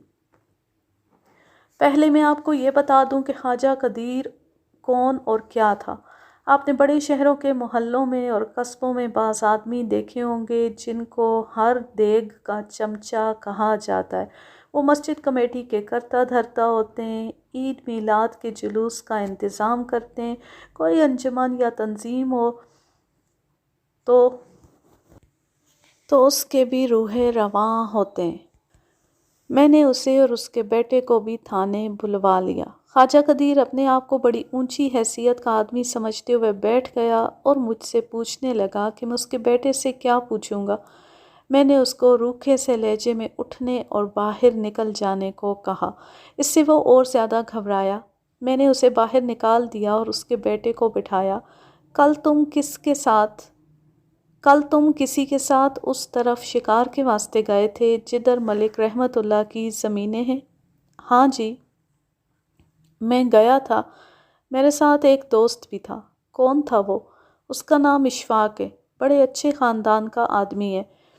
میں اشفاق کے نام پر چونکا۔ مجھے ویسے ہی خیال آیا کہ یہ وہی اشفاق تو نہیں جس کا کوئی 2 سال پہلے ملک رحمت اللہ کے گھر میں کچھ چکر چلا تھا۔ ہاں، یہ وہی اشفاق ہے۔ شبیر بھائی، وہ چکر کیا تھا؟ اشفاق تمہارا دوست ہے، اس نے تمہیں کچھ بتایا ہوگا۔ اس نے مجھے کچھ نہیں بتایا۔ مشہور یہ ہوا تھا کہ اشفاق کو یہ پتہ لگا کہ ملک رحمت کے گھر میں اس کی بیوی اکیلی ہے تو وہ اندر چلا گیا۔ میں نے اشفاق سے پوچھا تو اس نے کہا ایسے ہی ہوا تھا۔ پھر اس سے یہ ظاہر ہوتا ہے کہ اشفاق اچھا خاصا بدمعاش ہے۔ کسی کے گھر میں اس طرح گھس جانا کسی معمولی آدمی کا کام نہیں۔ آپ اس کو بدمعاش نہ سمجھیں، وہ بہت جرأت والا ہے، ڈرتا نہیں، جو کام کرنا چاہے وہ نہ کرنے والا ہو تو بھی کر ڈالتا ہے۔ ملک رحمت کے گھر میں گھسنے کی ایک اور وجہ تھی۔ اشفاق اس لڑکی مقصودہ کے ساتھ شادی کرنا چاہتا تھا جس کو ملک رحمت خرید کر لے گیا۔ اشفاق کی حالت یہ ہو گئی تھی جس طرح اس کے جسم سے جان نکل گئی ہو۔ یہ تو اس نے کئی بار کہا تھا کہ میں ملک رحمت کو ایک نہ ایک دن جان سے مار ڈالوں گا۔ جب اس نے یہ بات کہی تو وہ چونک کر چپ ہو گیا اور میرے منہ کی طرف دیکھنے لگا۔ میں نے اسے کہا کہ وہ کچھ سوچے مت اور بولتا رہے۔ ہاں جناب، آپ نے ٹھیک محسوس کیا۔ میں یہ بات منہ سے نکال کر اس سوچ میں پڑ گیا ہوں کہ ملک رحمت قتل ہو گیا ہے اور آپ اشفاق کو شک میں گرفتار کر لیں گے۔ شبیر، تم تھانے میں ایک تھانے دار کے سامنے بیٹھے ہوئے ہو اور تمہارے والد صاحب باہر تمہاری خاطر پریشان بیٹھے۔ اگر کچھ چھپانے کی کوشش کرو گے تو میں تمہیں بھی شک میں گرفتار کر لوں گا۔ ذرا یہ سوچو کہ میں نے تمہیں کس کے اشارے پر یہاں بلایا ہے۔ ایسے گواہ موجود ہیں جنہوں نے تمہیں اور اشفاق کو اس جگہ تک جاتے اور وہاں سے آتے دیکھا ہے جہاں ملک رحمت اللہ کو شکاری بندوق کی گولی ماری گئی ہے۔ میں اس وقت اس شک پر بات کر رہا ہوں کہ تم بھی اس قتل میں شامل تھے۔ میری اتنی سی بات پر وہ بہت گھبرایا۔ میں محسوس کر رہا تھا کہ وہ کسی سوچ میں پڑ گیا ہے۔ اس نے اپنے ہونٹوں پر زبان پھیری۔ نہیں جناب، میں اس قتل میں شامل نہیں تھا، لیکن وہاں جو کچھ ہوا تھا وہ آپ کو بتا دیتا ہوں۔ یہ تو مجھے معلوم نہیں کہ وہ کون سی اور کیسی جگہ ہے جہاں ملک رحمت کو گولی ماری گئی تھی۔ ہوا اس طرح تھا کہ میں تھک گیا تھا اور ایک درخت کے نیچے بیٹھ گیا تھا۔ اسی درخت میں سے فاختہ کا ایک جوڑا اڑا اور 50-60 قدم دور ایک درخت پر جا بیٹھا۔ اشفاق نے مجھ سے بندوق لے لی اور کہنے لگا کہ تم آرام کرو، میں ان فاختاؤں کو مار لیتا ہوں۔ وہ چلا گیا، میں پیٹھ کے بل لیٹ گیا۔ تھوڑی دیر بعد بندوق چلی تو میں نے اس طرف دیکھا۔ اب مجھے یاد آتا ہے کہ یہ درخت ذرا گہری جگہ تھے جن پر فاختائیں جا بیٹھی تھیں۔ میں نے اشفاق کو دیکھا، وہ بہت تیز چلتا آ رہا تھا۔ میں نے دور سے ہی اسے کہا کہ کارتوس ضائع کر آئے ہو۔ اس نے میرے قریب آ کر بھی جواب نہ دیا۔ میں نے پھر پوچھا کہ کوئی فاختہ نہیں مری؟ تب اس نے کہا کہ اڑ گئی ہیں۔ پھر کہنے لگا کہ چلو چلیں۔ وہ بہت ہی گھبرایا ہوا تھا، بلکہ ڈرا ہوا تھا، جیسے اس نے کوئی ڈراؤنی چیز دیکھ لی ہو۔ مجھے اب یاد آتا ہے کہ اس کے چہرے کا رنگ بھی کچھ عجیب سا ہو گیا تھا۔ میں اس سے پوچھتا رہا کہ تمہیں کیا ہو گیا ہے، تو وہ کوئی جواب نہیں دیتا تھا۔ میں اٹھا اور اس کے ساتھ چل پڑا۔ اس کی حالت بگڑتی جا رہی تھی اور وہ بار بار کہتا تھا کہ تیز چلو۔ ہم سیدھے راستے پر جا رہے تھے تو اس نے کہا کہ چلو ادھر سے چلتے ہیں۔ وہ مجھے ایک اور طرف لے گیا۔ میں آخر رک گیا، اس کا بازو پکڑ کر اسے بھی روکا اور پوچھا کہ اسے کیا ہو گیا ہے۔ شبیر کا اتنا ہی بیان سن کر مجھے یقین ہو گیا کہ ملک رحمت کا قاتل اشفاق ہے۔ وہ اپنے دوست کو تو نہیں بتا سکتا تھا کہ وہ کیا کر آیا ہے، لیکن اس کا دوست اس کے پیچھے پڑ گیا کہ اسے کیا ہو گیا ہے۔ یار تم کیوں پریشان ہوتے ہو؟ وہ جگہ آج سے بھی معلوم ہوتی ہے۔ میں نے ایک فاختہ کو ایک شاخ پر بیٹھے دیکھ کر شست میں لیا تو فاختہ اڑی نہیں بلکہ وہیں غائب ہو گئی۔ وہ پھر مجھے اسی جگہ نظر آئی۔ میں نے کارتوس چلا دیا۔ جہاں فاختہ بیٹھی ہوئی تھی وہاں مجھے ایک ڈراؤنی سی شکل نظر آئی جس کے دانت باہر نکلے ہوئے تھے۔ پھر اس طرح ہوا کہ میرے سینے پر کسی نے ہاتھ رکھ کر پیچھے دھکا دیا۔ میں سمجھ گیا کہ یہاں جنات کا ڈیرا ہے۔ میں وہاں سے بھاگ آیا۔ میرے سینے میں جو ہاتھ پڑا تھا وہ ایسے لگتا ہے جیسے ابھی تک میرے سینے کو دبا رہا ہے۔ میرا دل سخت ڈرا ہوا اور گھبرایا ہوا ہے۔ قصبے میں واپس آنے تک اشفاق کی یہی حالت رہی۔ شبیر نے اس کو بتایا کہ وہ ایک آدمی کے پاس اسے لے جائے گا جو آج سے بھی اثر اتار دیتا ہے۔ یہ دونوں قصبے میں واپس آ گئے اور اپنے گھروں کو چلے گئے۔ اس سے 1.5-2 گھنٹے بعد سارے قصبے میں یہ خبر پھیل گئی کہ ملک رحمت اللہ کو کسی نے گولی مار دی ہے۔ کیا تمہیں اس وقت یہ شک نہیں ہوا تھا کہ اشفاق نے ملک رحمت کو گولی ماری ہوگی؟ نہیں، میرا اس طرف دھیان گیا ہی نہیں۔ اب آپ نے بات کی ہے تو میں آپ کو بتا رہا ہوں کہ وہاں کیا ہوا تھا۔ مجھے آج تک یاد ہے کہ میں جب شبیر کا بیان لے رہا تھا اس وقت رات کا 1 بج چکا تھا۔ میں نے 2 ہیڈ کانسٹیبلوں کو بلا کر کہا کہ اشفاق کو تھانے لے آئیں۔ یہ ایک ہیڈ کانسٹیبل کو ڈیوٹی دی، دوسرے کو کہا کہ وہ ملک رحمت کے دونوں بیٹوں اور مقصودہ کو لے آئے۔ میں بہت ہی تھک گیا تھا۔ میں کانسٹیبلوں کی بیرک میں جا کر لیٹ گیا اور لیٹتے ہی آنکھ لگ گئی۔ میں نے کانسٹیبلوں کو کہہ دیا تھا کہ دونوں ہیڈ کانسٹیبل واپس آئیں تو مجھے جگا لیں۔ مجھے جب جگایا گیا تو پتہ لگا کہ میں 1 گھنٹہ سویا ہوں۔ میں نے کہا کہ اشفاق کو میرے دفتر بھیج دیں۔ میں نے اسے دیکھا تو اس پر رحم آ گیا۔ صحیح معنوں میں جوان مرد اور خوب روح مرد تھا۔ اشفاق بھائی، میں نے اسے کرسی پر بٹھا کر اس کی پیٹھ تھپکی۔ ڈرنا اور گھبرانا نہیں۔ یہاں وہ جنات نہیں آ سکتے جنہوں نے تمہیں وہاں دھکا دیا تھا۔ میں تمہارے ساتھ بالکل سیدھی بات کرنا چاہتا ہوں اور ایک سودا بھی کروں گا۔ سچ بولو اور اس کا صلہ مجھ سے لے لو۔ میں نے اس وقت تمہیں جگایا ہے تو تم سمجھ لو کہ شہادت اکٹھی کر کے اور اپنی پوری تسلی کر کے تمہیں بلایا ہے۔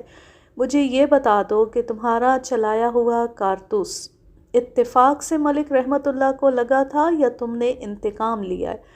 کہہ دو کہ تم نے ملک رحمت کو دیکھا ہی نہیں تھا اور تمہاری نظر فاختہ پر تھی۔ وہ تمہیں اس وقت نظر آیا جب وہ گر پڑا تھا۔ وہ آنکھیں پھاڑ پھاڑ کر میرے منہ کی طرف دیکھنے لگا۔ اس کی حالت چہرے سے جو نظر آ رہی تھی وہ بہت بری تھی۔ بولو اشفاق، میں نے اس کے گال پر ہلکی سی تھپکی دے کر پیار سے کہا، اس وقت تک مجھے اپنا دوست نہیں اپنا بڑا بھائی سمجھو۔ یہ تھوڑا سا وقت ہے، یہ گزر گیا تو بہت پچھتاؤ گے۔ تمہارے واسطے اس جال سے نکلنے کا کوئی ذریعہ اور کوئی راستہ نہیں۔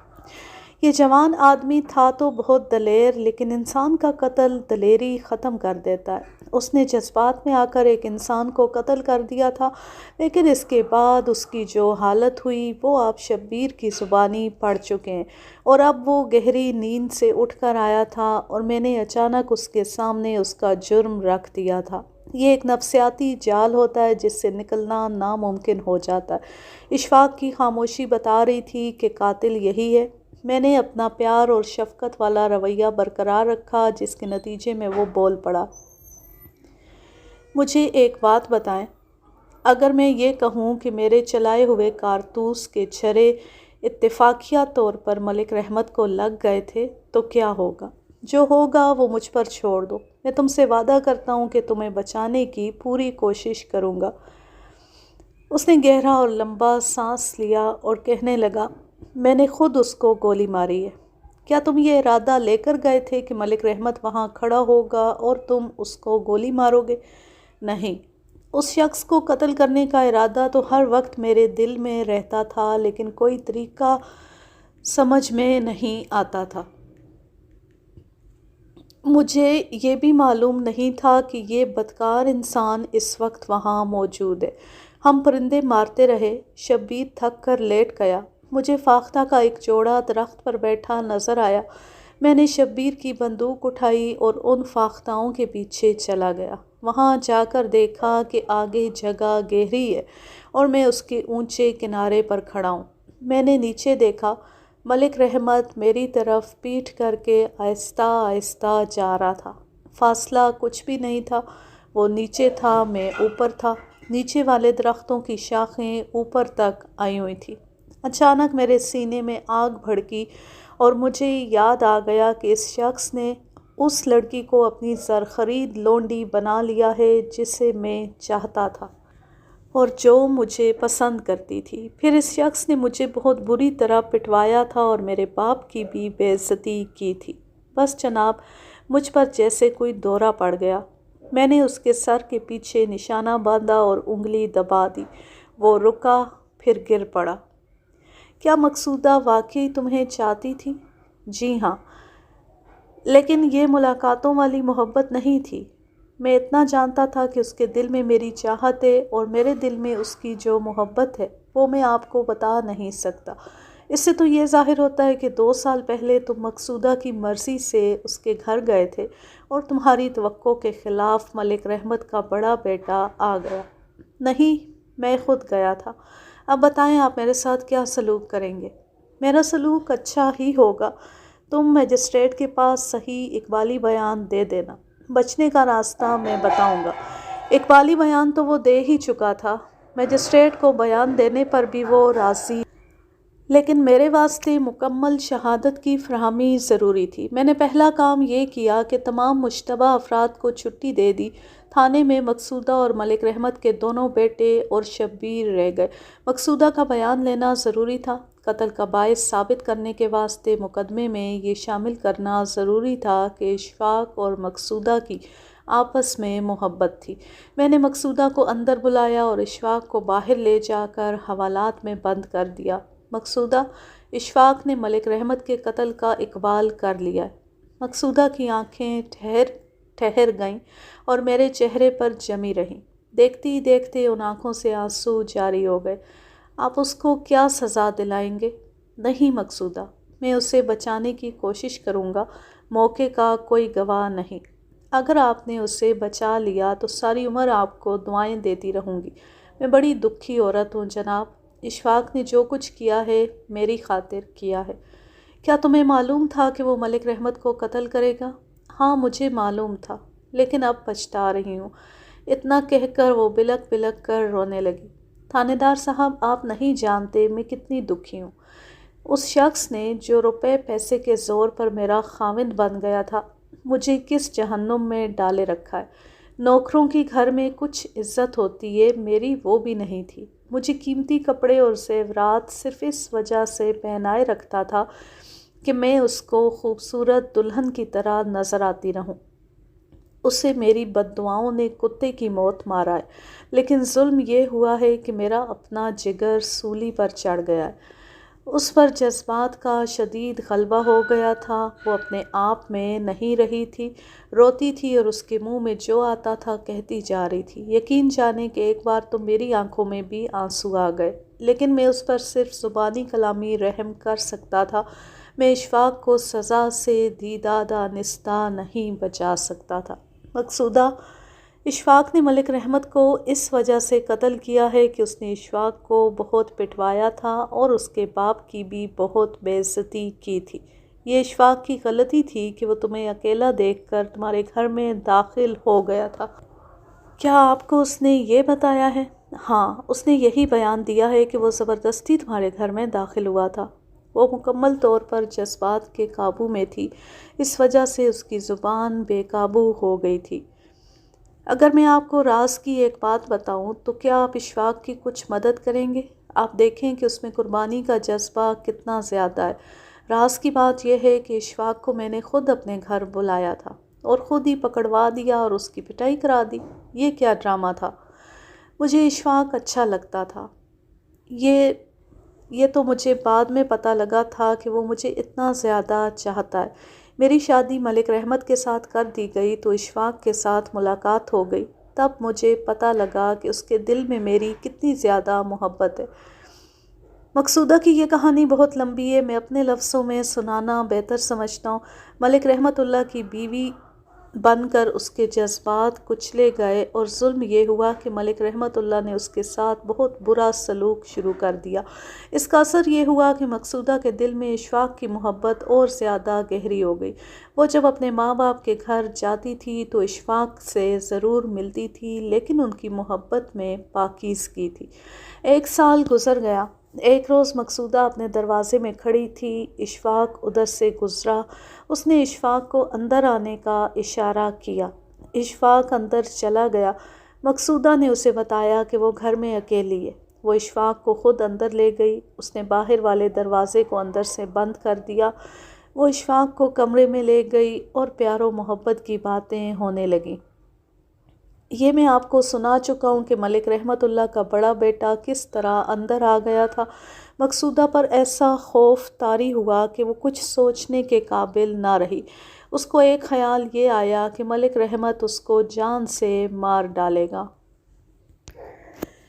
اس لیے مقصودہ نے شور مچا کر اپنے آپ کو بے گناہ اور اشفاق کو قصوروار ٹھہرایا۔